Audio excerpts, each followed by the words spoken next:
Bismillahirrahmanirrahim. Assalamualaikum warahmatullahi wabarakatuh. Allahumma salli ala Sayyidina Muhammad wa ala ali Sayyidina Muhammad. Ya murid-murid, bersua kembali kita di PDPR Bahasa Melayu tahun 3. Apa khabar murid-murid semua?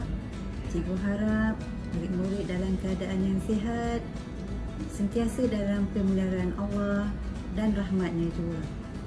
Baiklah, marilah kita sambung semula pembelajaran kita pada hari ini untuk mata pelajaran Bahasa Melayu. Untuk hari ini, kita akan sambung semula pembelajaran kita berkaitan dengan ayat tunggal dan juga ayat majmuk. Minggu lepas, kita telah pun mempelajari apa itu ayat tunggal. Murid-murid masih ingat apa itu ayat tunggal? Ya, ayat tunggal adalah ayat yang mengandungi subjek dan predikat. Baiklah murid-murid, hari ini kita akan sambung pembelajaran kita pada minggu lepas. Dan mari kita buka sama-sama buku teks Bahasa Melayu muka surat yang ketiga. Baik, di muka surat ketiga ini tajuknya ialah bantu-membantu di dapur. Aktivitinya ialah murid-murid mesti membaca petikan yang disediakan di muka surat 3 tersebut.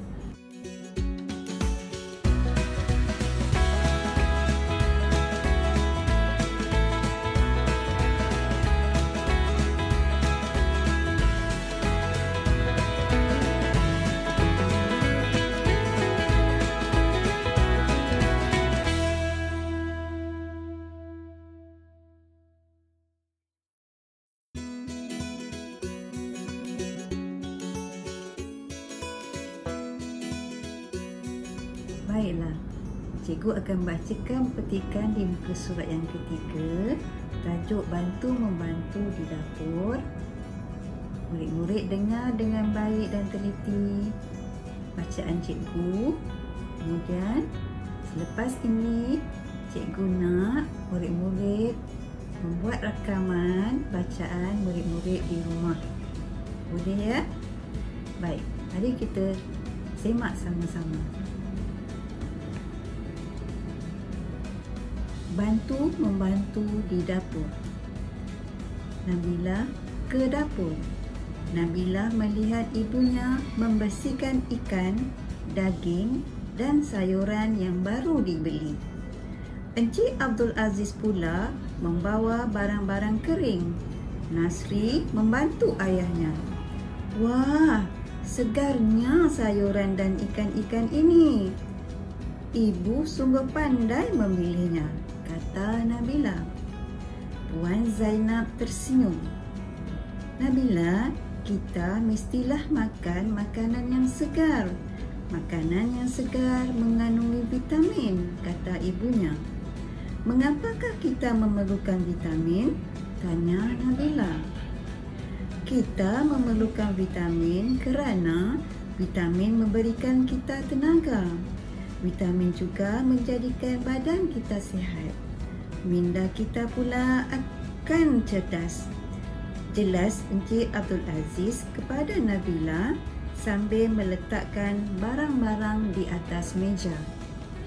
Setelah ibunya siap membersihkan ikan, daging dan sayuran, Nabilah membantu ibunya menyimpan bahan itu ke dalam peti sejuk. Nasri pula menyusun bahan-bahan kering ke dalam almari. Baiklah murid-murid, kita telah pun selesai membaca petikan yang bertajuk bantu-membantu di dapur. Apakah yang murid faham setelah membaca petikan tadi? Bolehkah murid-murid ceritakan kepada cikgu apakah yang terkandung di dalam petikan yang telah kita baca tadi? Ya, di dalam petikan tersebut terdapat aktiviti membantu ibu dan bapa di dapur. Apakah yang dilakukan oleh Nabilah? Ya, Nabilah membantu ibunya menyimpan sayur-sayuran, ikan dan daging ke dalam peti ais. Apakah pula yang dilakukan oleh Nabil? Ya, Nabil membantu ayahnya menyusun bahan-bahan kering di dalam almari. Baiklah murid-murid, mengapakah sayur-sayuran, daging dan ikan penting kepada manusia? Ya, sayur-sayuran, ikan dan daging penting kepada manusia kerana semuanya mengandungi banyak khasiat. Murid-murid, mengapa kita mesti membeli sayur-sayuran serta ikan dan daging yang segar? Ya, sayur-sayuran, ikan dan daging yang segar mengandungi banyak khasiat, mengandungi vitamin, protein dan sebagainya. Tubuh badan kita memerlukan vitamin untuk memastikan agar badan kita sentiasa sihat dan cergas. Bila badan kita sihat dan cergas, otak kita juga akan cerdas. Sebab itu, murid-murid mestilah memilih makanan-makanan yang berkhasiat. Makanan-makanan yang boleh menjadikan murid-murid sentiasa kekal sihat dan tidak mudah dijangkiti oleh penyakit. Baiklah murid-murid, ketika murid-murid di rumah, murid-murid hendaklah sentiasa membantu ibu bapa melakukan kerja-kerja di rumah. Bagaimana cara murid-murid dapat membantu ibu bapa di rumah? Ya, murid-murid boleh membantu ibu bapa mengemas rumah, memasak di dapur, menyusun barang-barang di rumah dan membersihkan kawasan sekitar rumah. Di musim COVID-19 di mana murid-murid tidak dapat hadir ke sekolah, murid-murid banyak peluang untuk membantu ibu bapa di rumah. Oleh itu, cikgu berharap murid-murid dapat melakukan perkara-perkara yang mendatangkan faedah yang boleh menggembirakan hati ibu bapa murid-murid di rumah. Baiklah murid-murid, kita telah pun selesai membaca petikan di muka surat yang ketiga, iaitu tajuknya Bantu Membantu di Dapur.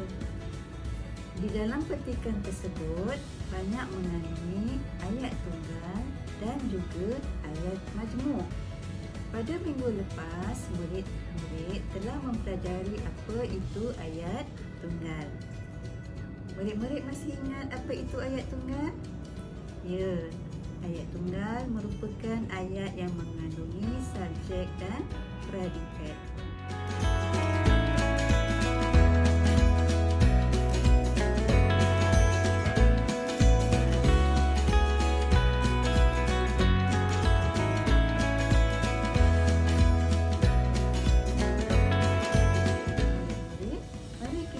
Pelajari apakah yang dimaksudkan dengan ayat majmuk.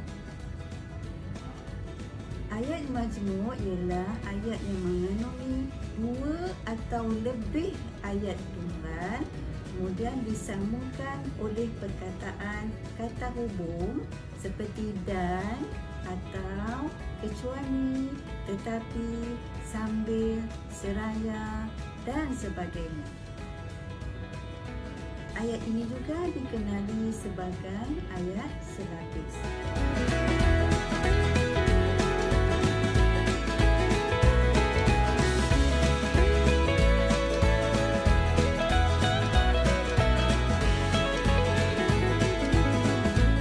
Kita lihat contoh apakah ayat majmuk. Razak mengambil sebuah buku cerita. Razak membaca buku cerita itu. Jadi kedua-dua ayat ini merupakan ayat tunggal. Untuk menjadikan kedua-dua ayat ini ayat majmuk, maka kedua-dua ayat ini akan disambungkan dengan kata hubung yang sesuai. Mari kita lihat apakah kata hubung yang sesuai untuk menjadikan kedua-dua ayat tunggal ini sebagai ayat majmuk. Razak mengambil sebuah buku cerita lalu membaca buku itu. Ya, perkataan kata hubung yang digunakan ialah perkataan lalu. Dengan menambah perkataan lalu, maka kedua-dua ayat tunggal tadi telah menjadi ayat majmuk. Baiklah murid-murid, mari kita cari ayat-ayat majmuk yang terdapat di dalam petikan yang telah kita baca tadi. Baiklah murid-murid, di dalam petikan tadi banyak mengandungi ayat-ayat tunggal dan ayat-ayat tunggal tersebut boleh dibina menjadi ayat majmuk. Baik, mari kita lihat apakah ayat-ayat tunggal yang terdapat di dalam petikan yang boleh dijadikan sebagai ayat majmuk. Yang pertama, kita mestilah makan makanan yang segar. Makanan yang segar mengandungi vitamin. Kedua-dua ayat tunggal ini kita boleh jadikan sebagai ayat majmuk dengan menggunakan kata hubung kerana. Begini ayatnya murid-murid. Kita mestilah makan makanan yang segar kerana makanan yang segar mengandungi vitamin. Seterusnya, kita memerlukan vitamin. Vitamin memberikan tenaga. Kedua-dua ayat tunggal ini kita akan jadikan sebagai ayat majmuk dengan menggunakan kata hubung kerana. Kita memerlukan vitamin kerana vitamin memberikan tenaga. Ayat tunggal seterusnya yang boleh jadikan ayat majmuk. Vitamin menjadikan badan kita sihat. Vitamin menjadikan minda kita cerdas. Baiklah, kita akan bina kedua ayat tunggal ini menjadi ayat majmuk dengan menggunakan kata hubung dan. Vitamin menjadikan badan kita sihat dan minda kita cerdas. Ayat tunggal seterusnya yang boleh kita jadikan sebagai ayat majmuk ialah Nabilah membantu ibunya menyimpan bahan itu ke dalam peti ais. Nasri pula menyusun bahan-bahan kering ke dalam almari.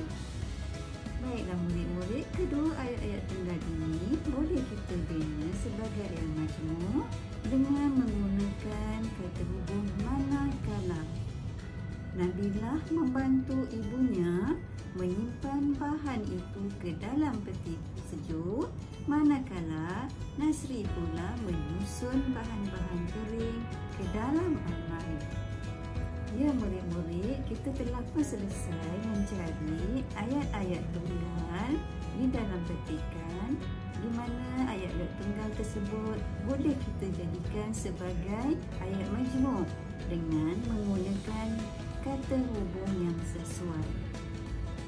Baiklah murid-murid, setelah kita membaca petikan dan mendapat banyak ayat tunggal yang terdapat dalam petikan tersebut, kemudian kita telah pun membina ayat-ayat tunggal itu menjadi ayat-ayat majmuk dengan menggunakan kata hubung yang sesuai. Cikgu nak murid-murid membuat latihan berikut. Tuliskan ayat-ayat tunggal yang telah kita pelajari di dalam petikan tersebut dan tuliskan ayat majmuk yang boleh kita bina menggunakan kata hubung yang telah kita pelajari di dalam buku latihan. Latihan yang seterusnya, murid-murid dikenali membuka buku latihan aktiviti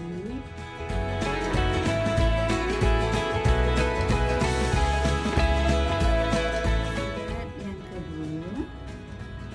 Murid-murid baca petikan yang terdapat di dalam buku latihan aktiviti.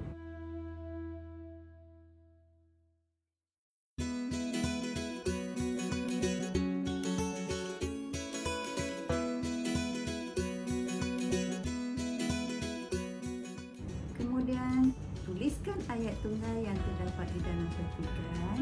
Kemudian bina ayat majmuk dengan menggunakan kata hubung yang sesuai.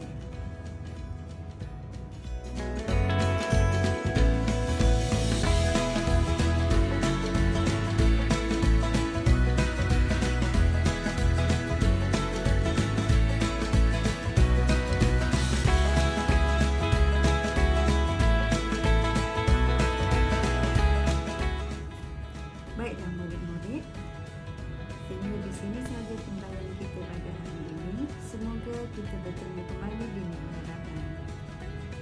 Kita berharap murid-murid dapat menyiapkan latihan di rumah dan meneruskan pembelajaran dengan bimbingan ibu bapa ketika di rumah. Jaga diri, jaga kesihatan, kita jaga kita. Wabillahi taufiq wal hidayah. Wassalamualaikum warahmatullahi wabarakatuh.